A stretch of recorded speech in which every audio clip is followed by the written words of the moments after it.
semuanya, kembali lagi dengan saya Dewi. Dalam video kali ini saya akan menjelaskan mengenai uji asumsi klasik. Semoga video ini bermanfaat bagi kita semua. Terima kasih. Sebelum kita mulai, mari kita memahami dulu apa itu asumsi klasik. Jadi, asumsi klasik adalah syarat-syarat yang harus dipenuhi pada model regresi linear OLS agar model tersebut menjadi valid sebagai alat penduga.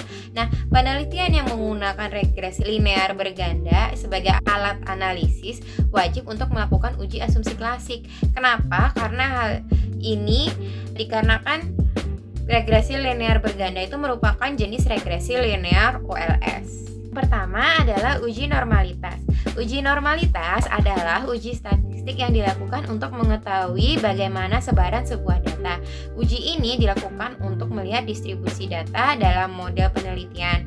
Nah, uji normalitas itu bisa dilakukan dengan beberapa cara, diantaranya dengan uji grafik dan uji Kolmogorov-Smirnov. Nah, dalam uji normalitas ini, jika nilai asimsiknya yang 2 tilde tadi itu di atas 0,05, maka distribusi data memenuhi asumsi normalitas.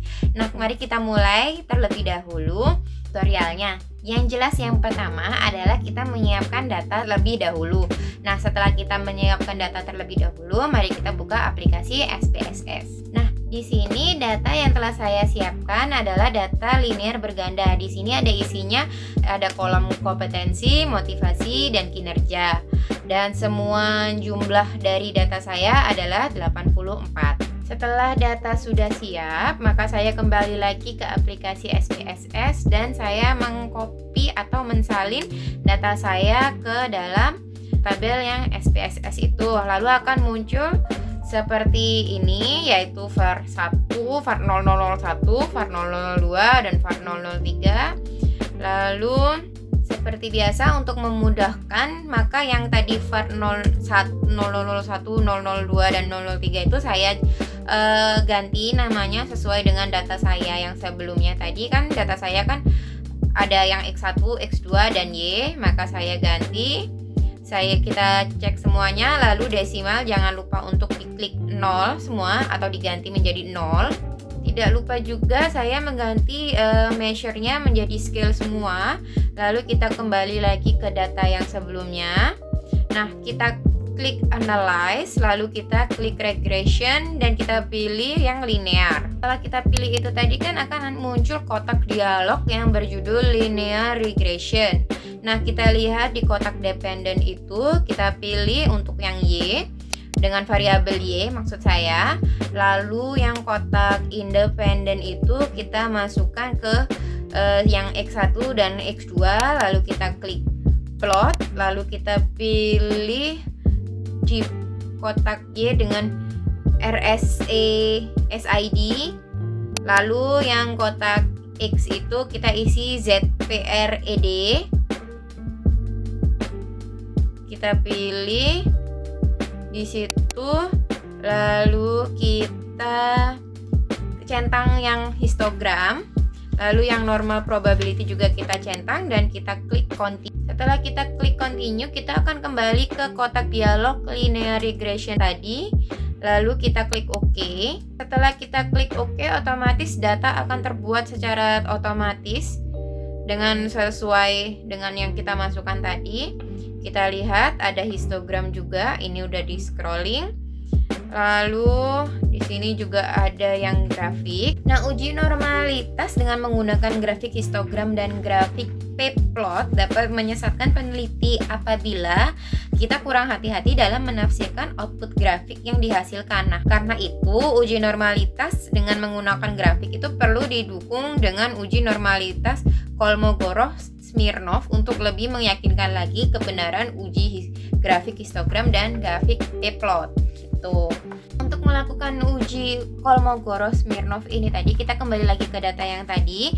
Nah, langkah pertama itu adalah kita mengubah data ke dalam bentuk unstandardized residual. Nah, seperti tadi biasanya kita klik analyze, kemudian kita pilih regression, lalu kita klik linear.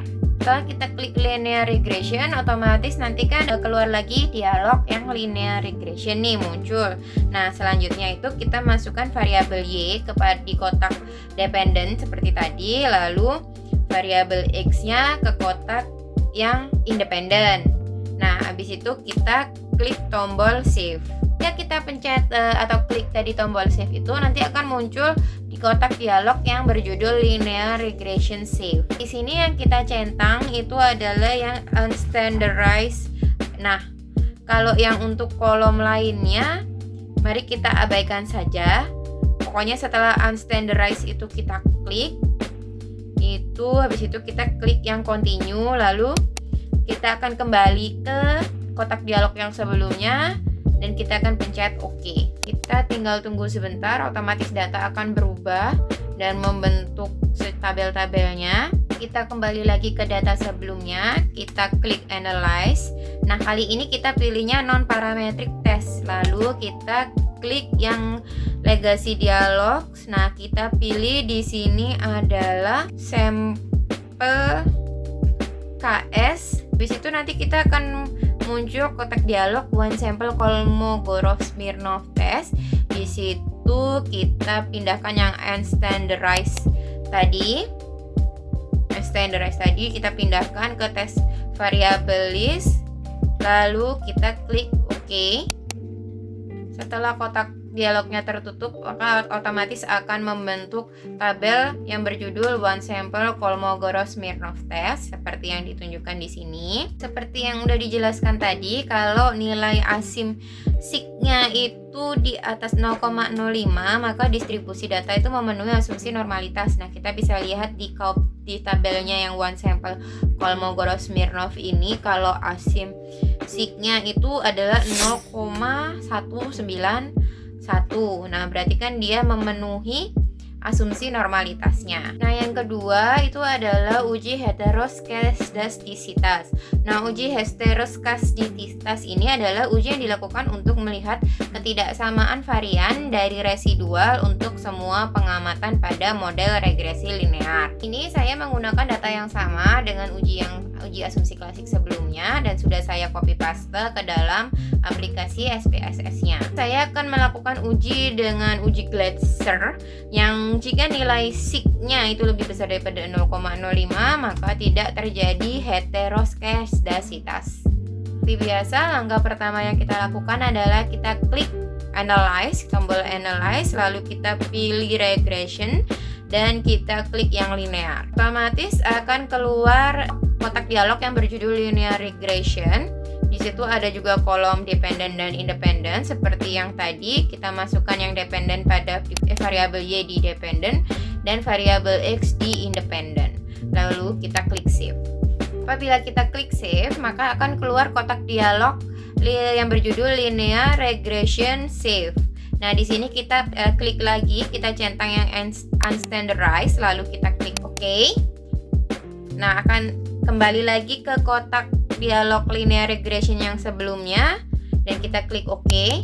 Selanjutnya nanti datanya akan terproses tersendiri dan membentuk tabel-tabel seperti biasanya yang dapat kita lihat sekarang. Setelah itu kita kembali ke data yang tadi, kita klik transform, lalu kita pilih dan klik compute variable. Di sini nanti akan muncul ke kotak dialog yang berjudul compute variable.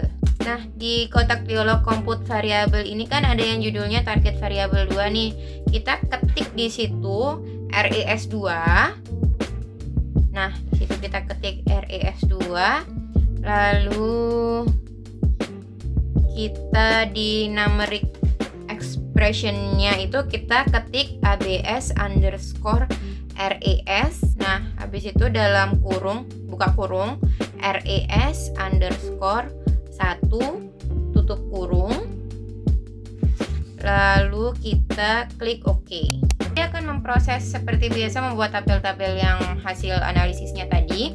Seperti biasa, kita abaikan outputnya, kita kembali ke data view-nya lagi.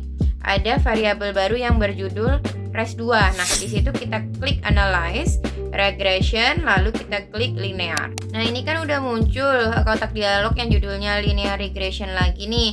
Nah, itu di kotak dependen kita keluarkan variabel Y dari kotak dependen, lalu kita ganti dengan res2, lalu kita klik OK. Aplikasinya akan otomatis memproses data yang tadi dan menghasilkan output seperti ini, yang ada tabel yang judulnya koefisien pangkat A ini. Nah, berdasarkan tabel yang di situ, kan tadi udah dijelaskan kalau kesimpulannya nilai signya di atas 0,05, maka tidak ada terjadi heteroskositasnya itu tadi. Nah, kalau misalnya ternyata nilainya lebih kecil daripada 0,05, maka berarti terjadi heteroskedasitas. Nah, selanjutnya kita akan melakukan uji grafik scatter plot. Seperti biasa, kita kembali ke data view yang tadi, lalu kita klik analyze, kita pilih regression, dan kita klik linear. Kembali lagi dalam kotak linear regression, kita keluarkan res2-nya tadi dari dependent dan kita ganti lagi menjadi Y. Lalu kita klik plots. Nah, di sini itu Y-nya kita pilih RSESID. Lalu untuk yang X-nya kita pilih yang ZPRED. Nah, kita klik yang OK tadi, habis itu kita klik lagi OK. Datanya akan memproses sendiri, kita tinggal tunggu aja. Nah, ini muncul kayak gini datanya. Nah, kita bisa lihat udah ada ini scatter plotnya yang ada dependent variable Y-nya tadi. Selanjutnya ini adalah uji multikolinearitas nih. Jadi uji multikolinearitas ini adalah sebuah situasi yang menunjukkan adanya korelasi atau hubungan kuat antara dua variabel atau lebih dalam sebuah model regresi berganda. Saya masih menggunakan data yang tadi, data yang sama untuk data uji asumsi klasik yang udah saya copy paste lagi nih di dalam aplikasi SPSS-nya seperti yang terlihat ini. Nah, lalu kita klik analyze lagi. Kali ini kita pilih yang regression lagi, lalu kita klik linear. Seperti biasa akan muncul kotak dialog yang berjudul linear regression.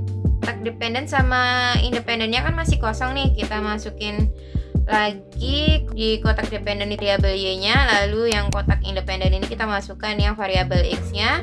Kita klik statistik, kita klik ke statistik kan akan muncul kotak dialog baru. Di situ kita centang yang deskriptif dan Collier diagnostik, lalu kita klik continue.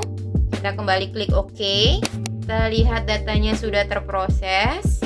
Nah, di sini kita lihat ada correlation-nya, ada tabel correlation-nya udah muncul. Ini yang dinamakan uji multikolinearitas yang menggunakan Pearson correlation tadi. Nah, di tabel correlation ini yang Pearson correlation ini kan tidak ada nilai korelasinya yang menunjukkan lebih besar daripada 0,8. Nah, maka dengan demikian dapat disimpulkan bahwa tidak terjadi multikolinearitas antara variabel independen yang akan diteliti. Nah, selanjutnya itu akan ada tabel yang judulnya VIF and tolerance. Ini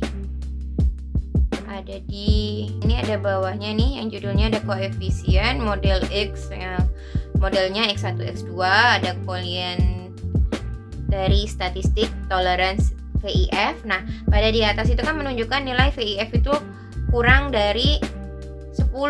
Nah, dan nilai tolerance itu lebih besar dari 0,01. Dengan demikian nih dapat disimpulkan bahwa tidak terdapat masalah multikolinearitas dalam data yang saya gunakan ini. Sekian penjelasan dari saya, semoga bermanfaat bagi kita semua. Apabila ada salah-salah kata, saya mohon maaf sebelumnya. Terima kasih.